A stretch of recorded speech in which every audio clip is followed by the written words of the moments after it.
এবার তুই বল 70 যোগ 85 যোগ 95 গুণ 15 ভাগ 500 কত হয়?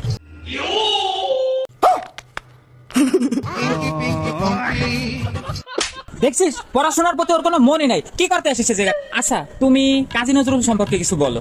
স্যার তিনি তো খুব ভালো লোক ছিলেন, তিনি খুব সুন্দর গান করতেন। এটা কোনো কথা? আচ্ছা দাঁড়াও জানি তুমি পারো, তুমি খুব ভালো স্টুডেন্ট, এটা আমি জানি। আমি বিশ্বাস করি না।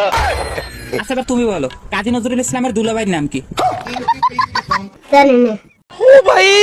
তুই এবার ভাব নিয়ে আইসিস প্রাইভেটে, ভাব নিয়ে আসিস আইসিস কি জন্য?